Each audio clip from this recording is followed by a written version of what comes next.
Oke, assalamualaikum warahmatullahi wabarakatuh.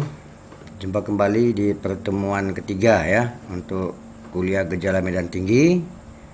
Kali ini kita akan membahas tentang proses terbentuknya busur api ya. Proses terbentuknya busur api. Ya. Oke, kita mulai saja. Nah, kemarin kita sudah pertemuan yang lalu kita sudah membahas sampai di sini ya tentang terjadinya apa tuh gelombang tembus ketika pemutus daya atau CB dibuka. Apa yang menyebabkan ada tembus itu? Ya, kita dah bilang bahwa yang tembus itu adalah busur api. Bagaimana terjadinya? Nah, terjadinya busur api akibatnya ada proses ionisasi, deionisasi dan emisi. Ya, jadi kalau kita lengkap kita paparkan di sini. Proses terjadinya busur api dan padamnya busur api pada suatu pemutus daya berhubungan dengan peristiwa ionisasi, deionisasi dan emisi. Ingat ya, 3: ionisasi, deionisasi dan emisi. Nah, berikutnya akan dijelaskan singkat tentang ketiga peristiwa tersebut. Oke, kita mulai ionisasi. Ya, ini langsung aja kita lihat gambar 2.6 ya. Gambar 2.6 ini memperlihatkan model suatu atom helium. Nah, kalau boleh tahu atom helium tuh nomor atomnya berapa itu? Masih ingat nggak? Atom helium nih. Masih ingat? Kalau di susunan sistem berkala unsur itu kan ada hidrogen yang pertama ya. Yang kedua itu helium. Berarti nomor atomnya 2 ya. Jadi 2 nomor atomnya, maka dia punya 2 neutron dan 2 proton. Ingat ya. Itu kaitannya. Kalau hidrogen nomor atom 1, berarti punya 1 proton dan 1 neutron. Ini karena helium nomor atomnya 2, berarti 2 proton dan 2 neutron ya. Ini gambaran dari atom helium ya. Nah, perhatikan di sini. Gambar 26 ini memperlihatkan model satu atom helium. Inti atom helium terdiri dari proton yang bermuatan positif dan 2 neutron yang bermuatan netral. Ya, tidak bermuatan. Jadi, protonnya bermuatan positif, neutron tidak bermuatan. Ya. Sementara dia punya elektron, 2 buah elektron. Ya. 2 elektron berarti bermuatan negatif. Proton muatan positif. Makanya ini dikatakan atom netral. Kan gitu ya. Betul kan? Ini atom netral. Karena dia apa? Punya 2 muatan negatif, punya 2 muatan positif. Sama-sama punya 2 muatan negatif, 2 muatan positif, maka dikatakan atom netral, ya.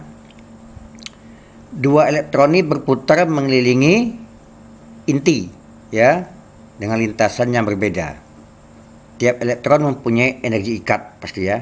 Jadi ikatan elektron ini akan bisa terpecah kalau ada tenaga dari luar yang menghantamnya atau dia mendapatkan energi dari luar sehingga ini pecah ikatan, dia akan keluar. Itulah sifat elektron ya.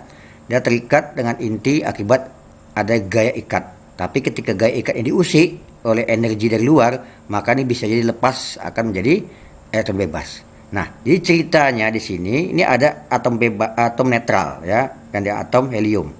Udah paham ya? Netral karena punya 2 muatan positif yaitu proton dan punya 2 muatan negatif elektron. Itu awalnya. Nah, tiba-tiba datang elektron bebas dari udara bebas. Ingat, udara bebas itu banyak mengandung radikal bebas. Orang bilang radikal bebas itu sebetulnya ada elektron bebas. Ya, tentu Anda bertanya dari mana datang elektron bebas tuh? Banyak cara. Itu bisa dari Anda menepuk tangan, Anda berjalan, ada gesekan, itu menimbulkan elektron bebas, ya, muatan statis yang melayang-layang di udara, ya, dia akan bergerak terus. Nah, suatu ketika ini datang membentuk atom netral ini, kan gitu ceritanya nih. ya. Ketika dia membentuk atom netral, ya, makanya nanti ini katakan nih kekuatannya tinggi, kekuatannya besar, ditumbuknya ini atom netral, jadilah satu muatan lepas misalkan, ya, lepas muatannya sehingga lepas yang tadinya ini satu bebas, ini netral, begitu membentuk ini yang elektron E1 misal lepas, maka jadinya begini. Ini Ea tadi, ini Ei dan melompat keluar karena mendapat energi benturan dia lepas. Nah, sisanya perhatikan. Sisanya, ini tadi atom helium netral, sekarang nggak netral lagi, udah timpang. Dia sekarang punya 2 muatan positif dan 1 muatan negatif. Ingat ya, 2 muatan positif dan 1 muatan negatif. Maka ini dikatakan ion positif. Ya. Jadi atom netral tadi berubah menjadi ion positif. Kelebihan muatan positif. Itu artinya. Kalau ion negatif, kelebihan muatan negatif. Ini ion positif berarti kelebihan muatan positif. Perhatikan nih. Ion positifnya 2 nih. Dari proton, tapi elektron 1 muatan negatif. Berarti kelebihan muatan positif dikatakan ion positif. Inilah hasil benturannya. Yang tadi ini Ea datang membentuk atom netral akan menjadi seperti ini. Di udara bebas yang tadi 1 Ea sekarang dapat tambah menjadi Ei. Nah, ini ceritanya nih. Ya. Nah sekarang kita lihat ionisasi ini, pengertiannya nih. Yang tadi 1 aja muatan bebasnya, muatan elektron bebasnya di udara, sekarang jadi 2. Bertambahnya elektron bebas di udara, itulah yang disebut dengan proses ionisasi. Ya. Jadi udara sini sudah mengalami ionisasi, perbanyakan elektron bebas.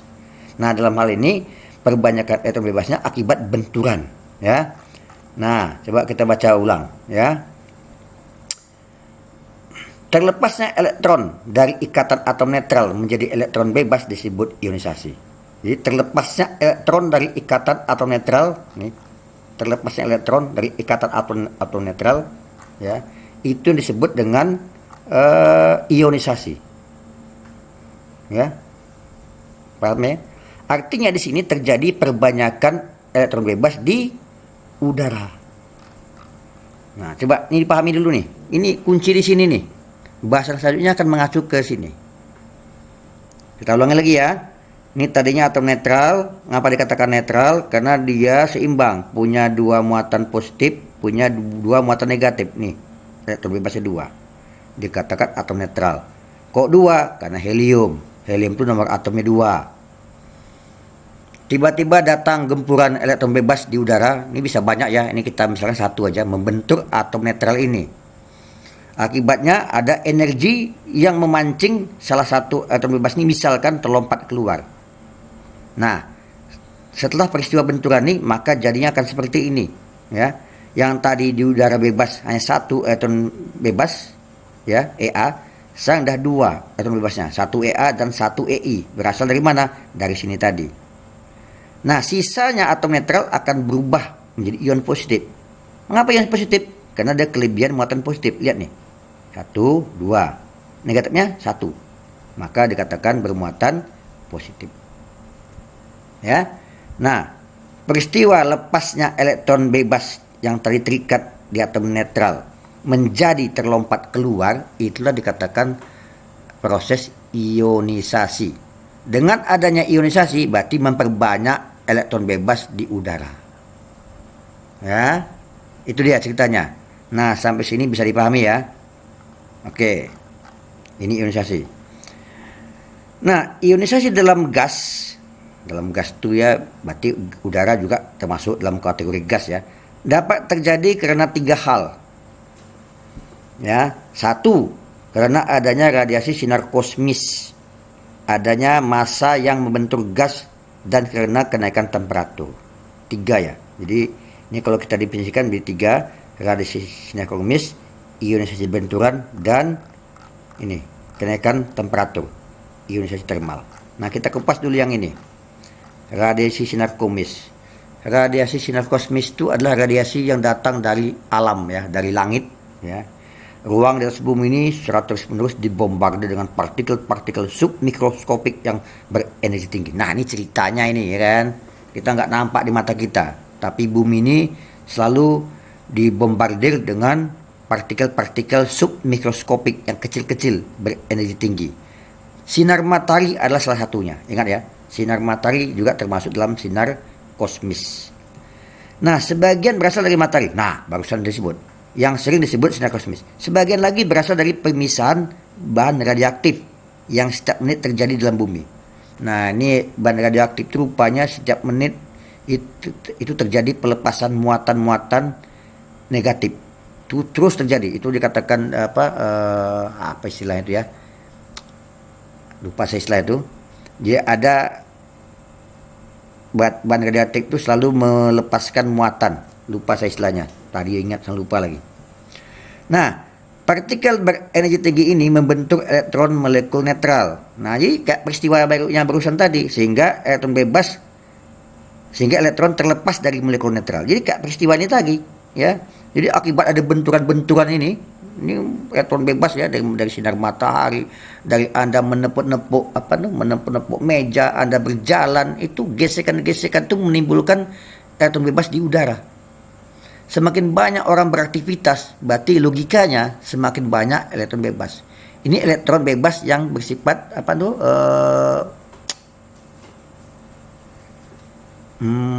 istilah elektrodinamis. Lupa pula ya. Jadi gesekan statis. Statis maksudnya. Elektron statis. Jadi muatan statis. Itu ya. Nah, itu banyak.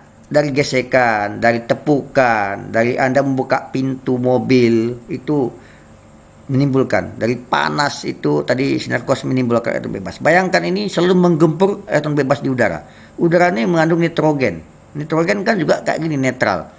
Terpecah, bayangkan nitrogen terpecah menjadi seperti ini. Bayangkan ada oksigen terbentur gini menjadi seperti ini.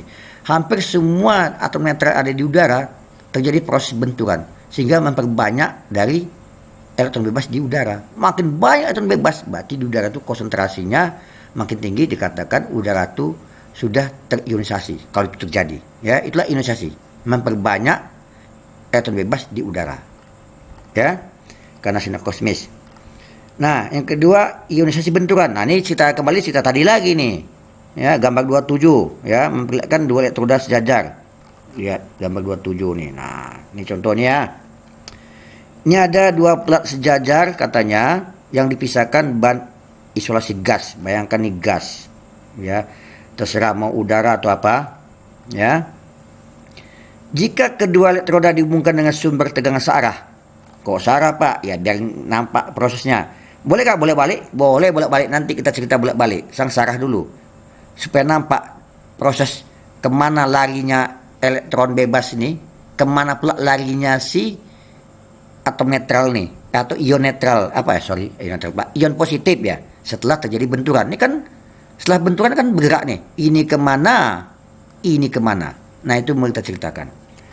Jadi, rupanya, dari cerita ini, ya, benturan nih, setelah ini terbentur, ya, katakan ini terbentur nih, EA ini membentur ini katakan atom netral. Nah, ini kan molekul netral, ini dia misalkan tadi. Ini EA, nih tadi. Nampak ya?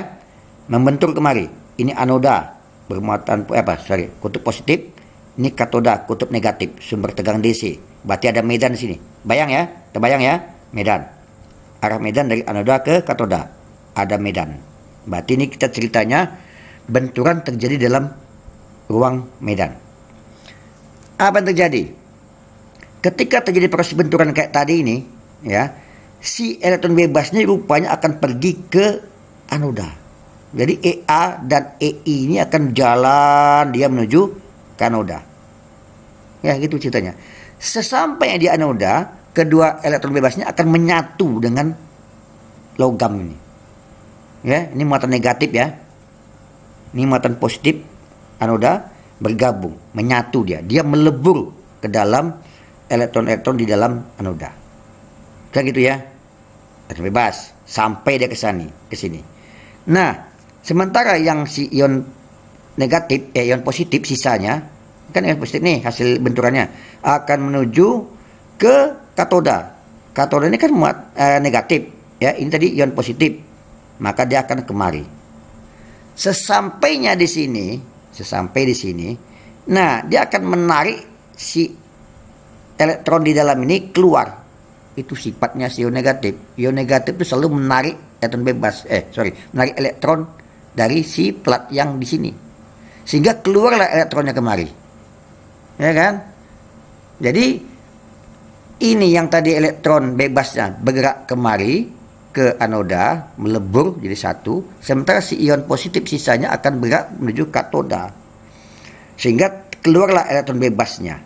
Gini, nah bergabung sehingga menjadi apa akibatnya kalau bergabung? Ini tadi muatan positif, ya, ion positif karena kelebihan muatan positif. Bergabung dengan elektron kembali menjadi netral, kan gitu ya? Paham tuh? Kembali netral. Nah, jadi itu siklusnya. Ion negatif hasil ini berubah menuju ke anoda, melebur, sementara ion positif sisanya akan menuju ke katoda dan menarik elektron bebas sehingga ini kembali menjadi netral. Nah, ini ceritanya nih, ya. Energi benturan. Jadi karena benturan, jadi ceritanya ulang-ulang juga nih. Ini yang tadi karena benturan. Nah, ini kemana perginya elektron bebas, kemana perginya si ion positif, ini ceritanya. Ini yang saya rangkum dari ionisasi benturan. Oke ya.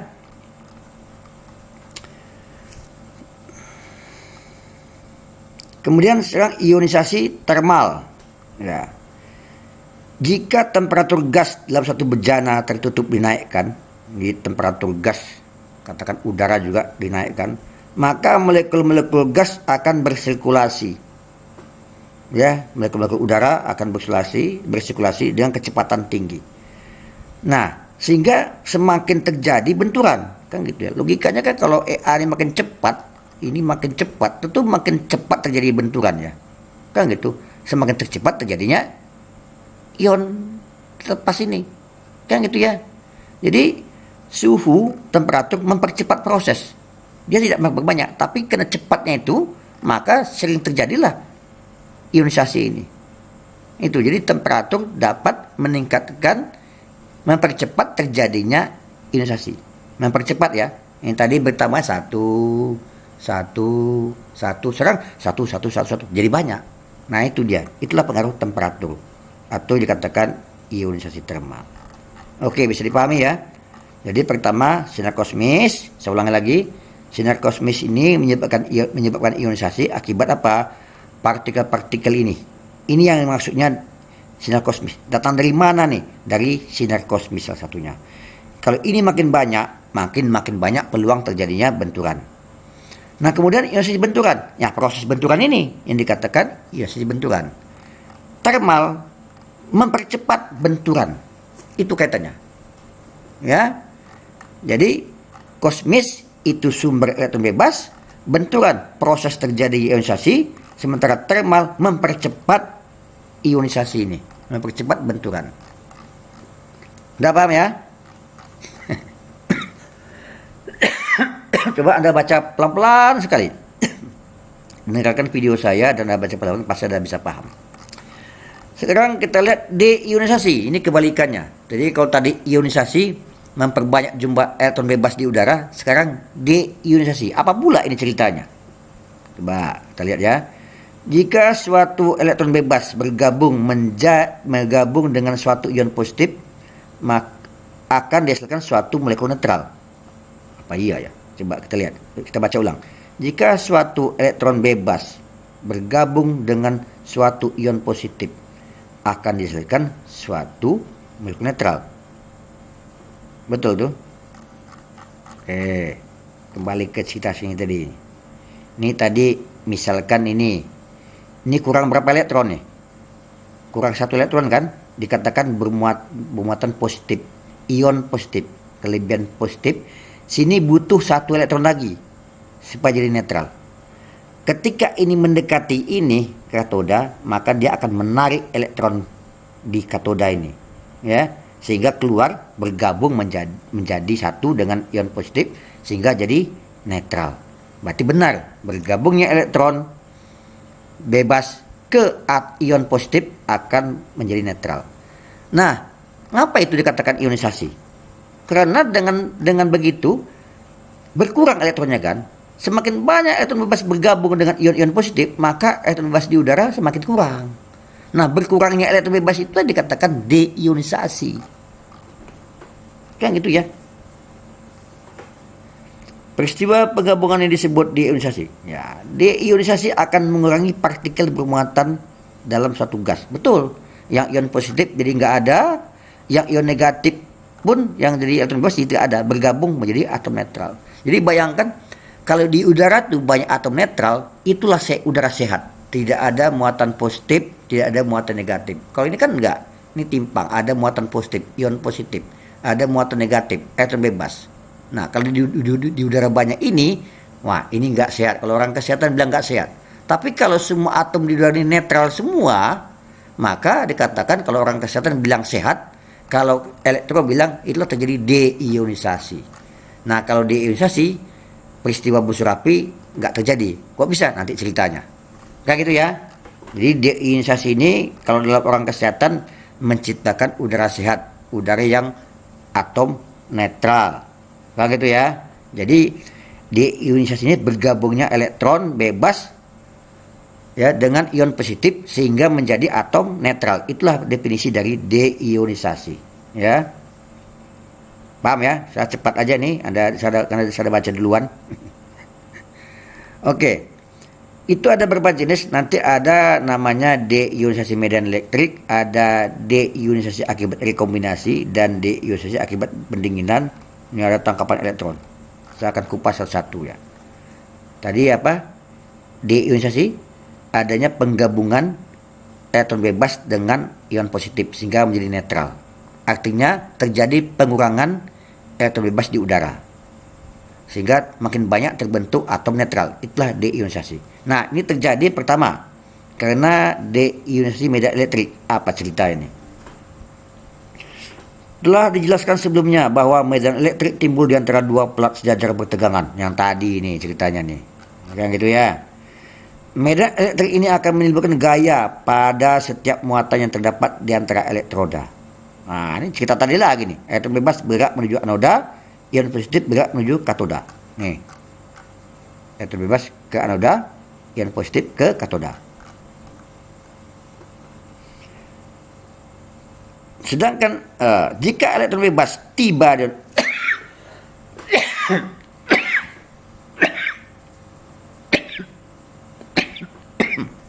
ini cerita tadi ya. Elektron bebas bergerak menuju anoda. Jika elektron bebas tiba di anoda, maka elektron akan bergabung dengan metal. Ion positif akhirnya akan mendekati permukaan katoda, yang ion positif ke kanan tadi, sehingga akan menarik elektron keluar dari permukaan katoda, bergabung membentuk molekul gas netral. Nah,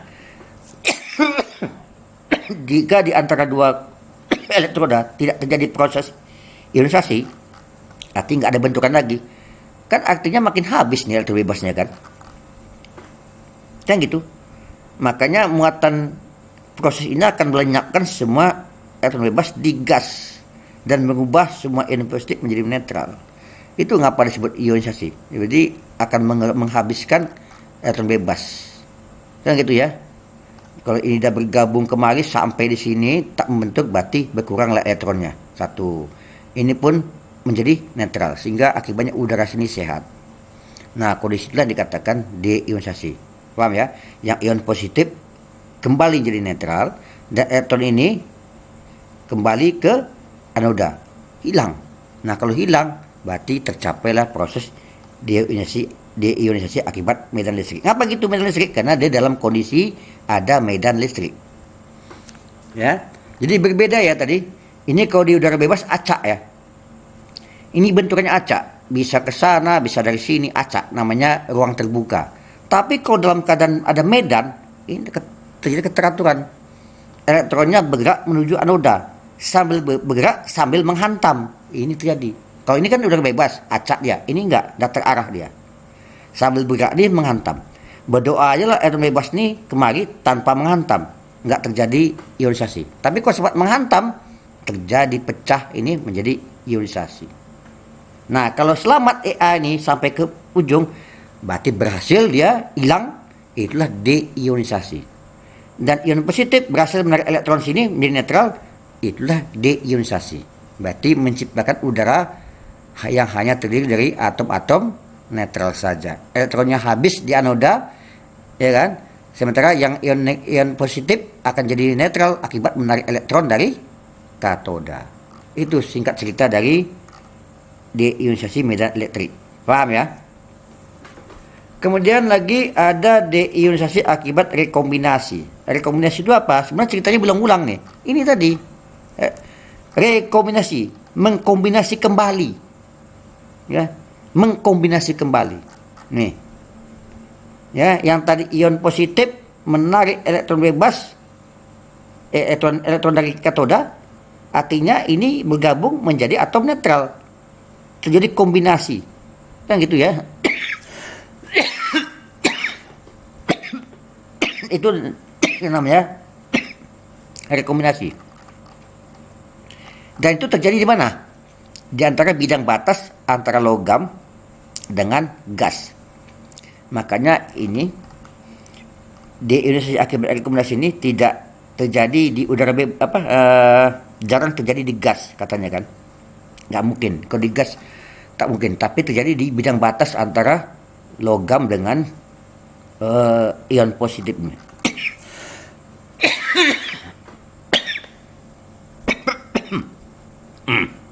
Buat perlu dari duri. Oke ya, itu ceritanya. Bisa paham ya? Jadi rekombinasi itu maksudnya tuh terjadi di bidang batas ini. Ketika si ion positif menarik elektron dari katoda, bergabung menjadi atom netral. Itulah yang dikatakan deionisasi rekombinasi. Kemudian lagi deionisasi akibat pendinginan. Nah, ini kebalikan tadi nih. Kita kembali gambar ini.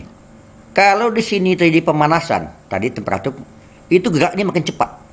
Ini bercepat menggerak, ini cepat. Makin cepat bergerak, makin banyak terjadi potensi benturan sehingga memperbanyak atom bebas di udara. Ionisasi. Nah, coba kalau didinginkan, temperatur didinginkan, ini lamban gerakannya.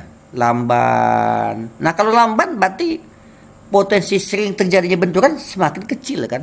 Nah, kalau potensi terjadi benturan semakin kecil, berarti kan makin sedikit terjadinya atom bebas. Nah, maka wajar kalau temperatur diturunkan itu akan membuat gerakan partikel-partikel menjadi lamban sehingga memperlambat proses terjadinya atom bebas. Itu juga digolongkan sebagai salah satu deionisasi akibat pendinginan. Itu ceritanya. Nah, kemudian lagi cerita apa nih? Deionisasi tangkapan elektron. Nah, ini ceritanya seperti di gas SF6. Tahu gas SF6? Gas SF6 itu banyak dipakai di pemutus tenaga ya. Jadi kalau pemutus tenaga yang kalau kita cerita tadi ini. Nah, kita kembali ke belakang dulu lah. Nah, nih di sini untuk memadamkan ini nanti pakai gas SF6. Jadi gas SF6 itu dipakai untuk mengatasi ionisasi. Arti menjadi deionisasi. Gimana ceritanya nih? Beberapa gas tertentu seperti gas SF6 mempunyai atom netral yang giat menangkap elektron bebas yang bergerak di dekat atom netral tersebut. Oh, jadi gas SF6 ini dia atom netralnya tuh giat menangkap, kerjanya nih menangkap elektron bebas yang bergerak di sekitarnya. Jadi bayangkan nih ini kayak tukang pancing ya. Dia selalu mancing ikan tapi ini memancing elektron. Itu ceritanya. Ketika ada elektron bebas yang dekat dengan dia ditangkapnya. Itulah ceritanya nih gas SF6 nih. Nah, penggabungan elektron bebas dengan atom netral menghasilkan ion positif. Betul nggak?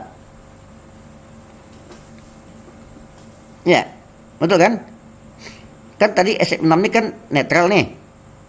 Nah, karena menangkap elektron, maka berubah dia menjadi ion positif, ion negatif. Betul nggak? Menjadi kelebihan muatan negatif. Betul nggak? Coba cek dulu. Penggabungan elektron bebas dengan atom netral. Nih, kembali ke sini. Penggabungan elektron bebas dengan atom netral. Nih, katakan bergabung nih. Ini netral. Punya dua muatan positif, punya dua muatan positif, punya dua muatan negatif.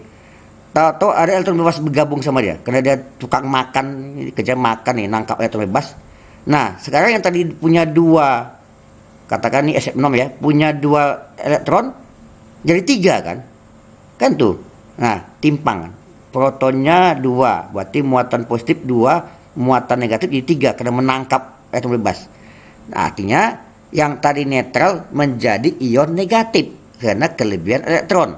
Akibat apa? Menangkap elektron bebas. Nah, berarti jadi ion negatif. Kalau ini jadi ion negatif, kita kembali ke sini. Nah, kalau gas SF6 nih menjadi ion negatif, ada ini. Nah, nih. Maka dia akan bergerak kemana? Ke anoda kan? Ya. Betul kan? Bergabungan elektron bebas dengan atom netral menjadi ion positif, ion negatif. Seandainya gas ini berada di antara dua elektroda sejajar yang bertegangan kayak tadi ini, kemana perginya ion negatif? Tentu ke anoda. Berarti gas SF6 tadi setelah menangkap banyak elektron, dia akan mencoba bergerak ke anoda. Karena dia tadi netral, diam aja, atau nangkap elektron yang lewat ke sini, tangkapnya, sehingga dia jadi muatan negatif. Sehingga dia cenderung yang tadi diam bergerak ke arah anoda. Kan gitu ceritanya nih. Nah, tapi ceritanya lain. Ketika dia makin berat, kan banyak tuh nangkap ikannya satu, nangkap ikan dua, akhirnya 1 ton nangkap ikan. Kapal sampannya makin berat, lama-lama tenggelam, gitu kan? Ini sama. Makin berat dia karena banyak elektron tangkapnya, lama-lama dia makin lamban. Hasil nggak pernah nyampe kemari. Ya, nggak pernah nyampe, tapi dia dimakan elektron. Nah, nggak pernah nyampe. Nah, proses itu dikatakan deionisasi. Kenapa? Dia sudah menyumbang sebagai penangkap elektron, ya, dan itu tak pernah sampai kemari. Memangnya Pak, kalau nyampe kenapa Pak? Nanti ceritanya. Nah, artinya dalam hal sementara ini dia berhasil menangkap elektron bebas yang ada di udara ini. Itu, maka dia dikatakan ionisasi akibat tangkapan elektron. Ya. Ini ceritanya kan, karena masanya yang besar, karena dia tadi menangkap elektron, maka dia bergerak makin lambat. Ya, dan kalah dengan gerakan elektron bebas, sehingga dia tak mampu menimbulkan ionisasi lanjutan. Ya. Kan gitu ya. Coba kalau dia lebih cepat, berarti sempat terbentur dengan elektron bebas, ketika lambat, maka dia tidak pernah sampai ke ujung. Nah, oke, sekarang emisi. Ini juga satu peristiwa pelepasan elektron dari permukaan logam menjadi elektron bebas. Ini ada kaitan dengan proses ionisasi, ya. Jadi ionisasi, deionisasi dan emisi. Apa emisi itu? Peristiwa pelepasan elektron dari permukaan suatu logam menjadi elektron bebas dia dalam gas. Ini kita dalam gas. Kalau kita dalam gas itu udara itu kan gas juga ya. Jangan diartikan macam-macam. Anggaplah gas itu udara. Jadi ceritanya begini, ini ada namanya emisi termal dan emisi medan tinggi, ya. Yang dikatakan emisi termal, logam yang memiliki titik lebur tinggi seperti tungsten atau karbon, itu jika dipanaskan sampai tinggi, maka di permukaannya akan dilepaskan banyak elektron. Nah, elektron tersebut keluar dari permukaan dan menjadi elektron bebas. Nah, inilah dikatakan emisi termal, menghasilkan elektron bebas. Arti ini berpeluang menjadikan ionisasi. Jadi contoh jauh, lampu pijar. Lampu pijar itu kan tungsten bahan itu, dipanaskan. Ketika panas, dia senantiasa menghasilkan elektron bebas ke udara. Makanya lampu pijar itu juga menjadikan udara ini banyak elektron bebas, ya. Itulah yang termal tadi. Ini di bahan-bahan tertentu ini, bahan-bahan karbon atau metal tertentu yang dipanaskan, maka dia akan mengeluarkan elektron bebasnya. Nah, kalau itu terjadi dikatakan emisi termal, ya. Kemudian lagi emisi medan tinggi. Tahu arti emisi itu? Emisi itu pemancaran ya, pelepasan. Nah, pelepasan elektron akibat termal, pelepasan elektron akibat medan tinggi. Jadi emisi itu pelepasan elektron. Nah, emisi medan tinggi yaitu jika permukaan suatu logam Ini ya, ini dia mati pakai mikroskop. Ini ada benjol-benjol nih, logam nih, nggak sama rata. Pasti ada benjol-benjol. Itu kan mata kita yang nampaknya licin rata, tapi kalau dilihat pakai mikroskop itu benjol. Nah di benjol nih, ini rentan terjadinya konsentrasi medan tinggi. Medan cenderung terjadi di benjol-benjol dulu, di permukaan yang kasar, ya kan? Nah, berarti ada emisi medan. Kalau ada medan, artinya apa? Terbentuk ruang begini kan? Nah, kan gitu artinya. Jadi konsentrasi medan tinggi ini akan memicu elektron bebas, ya. Biasa ada titik-titik runcing, ya. Oke, jadi medan tinggi sehingga akibatnya nanti elektronnya akan menuju kemari sehingga akibatnya terjadilah ionisasi di sini. Makanya untuk mencegah itu sebaiknya permukaan itu dibikin licin. Ya, tapi kita susah bikin licin kalau kasar. Ngapa kasar? Karena penurunan dari umur ya. Misal logam elektroda itu semakin lama dipakai, maka permukaannya semakin bergerak. Bergerak itu proses terjadi kayak begini, maka terjadi medan emisi tinggi di sini. Nah, itu ya bahasan kita ya hari ini. Jadi dapat disimpulkan tadinya ini terjadinya busur itu karena adanya proses ionisasi. Sementara proses deionisasi adalah proses kebalikan yang mencegah terjadinya busur. Ingat ya, yang memperhebat terjadi busur itu karena adanya ionisasi. Ya, jadi busur di sini di CB ini itu makin terjadi makin kuat akibat adanya ionisasi. Yang memadamkan siapa? Proses deionisasi. Nah, tadi saya mau cerita dikit. Nah, ini cerita begini nih. Bayangkan ini bayangkan katoda anoda nih, bayangkan inilah CB tadi ya. Ketika membuka CB-nya, satu berkutub positif, satu berkutub negatif. Betul kan? Inilah yang terjadi pada CB. Ketika si elektron bebas sampai kemari, artinya apa? Terjadi aliran arus. Paham itu? Ya. Jadi kalau si elektron ini tak sampai kemari, ditangkap tadi oleh gas SF6, maka nggak terjadi arus, maka nggak terjadi busur, kan gitu ya. Itu ceritanya tadi. Ya, jadi ini ngapa sampai kemari? Kan elektron bebas dalam medan. Ini kan ada medan nih, karena CB terbuka, maka ada medan, si elektron bergerak kemari. Kalau sampai kemari, berarti bayangkan ini satu baru. Kalau ada banyak sampai kemari, itulah jadi busur api itu. Ya, sehingga ada busur api, dia jadi jembatan dari katoda ke anoda nih. Terjadi arus listrik, itulah dikatakan busur api. Jadi mencegahnya ini, nah itu tadi kan, jangan sampai kemari. Tambahlah gas SF6 misalkan ya, ditangkapnya elektron sehingga nggak pernah sampai kemari elektron ditangkap, itulah sehingga terjadi busur api. Ya, oke, lebih kurang Anda baca sendiri ya di buku ini, di sini lengkap. Sebaiknya Anda beli buku ini ya. Saya nggak menampilkan lagi PDF-nya karena saya dapat teguran juga itu terkait undang-undang hak cipta ya. Kemarin saya tampilkan terus saya hilangkan lagi karena nggak mungkin ya, karena ini publik ya, nanti dibaca orang saya kena. Makanya Anda bagus beli bukunya ini ya. Dibaca baik-baik. Semoga ini tayangan video ini dapat memperkuat wawasan Anda sambil dibaca. Jadi jangan dengar video saya saja, tapi berbarengan dibaca buku ini. Oke, saya rasa itu aja sampai hari ini ya. Ini cerita yang ini Anda baca sendiri. Ini pembentukan busur api ini sama cerita saya tadi ini, bahwasanya kalau di sini tadi sampai elektron kemari maka akan terjadi arus ya. Nah, itu dia ceritanya. Saya singkat saja, Anda baca sendiri. Minggu depan kita akan masuk kepada pemadaman busur api. Oke ya. Itu aja jumpa kita hari ini. Semoga Anda dapat memahami materi ini. Saya ucapkan Assalamualaikum warahmatullahi wabarakatuh.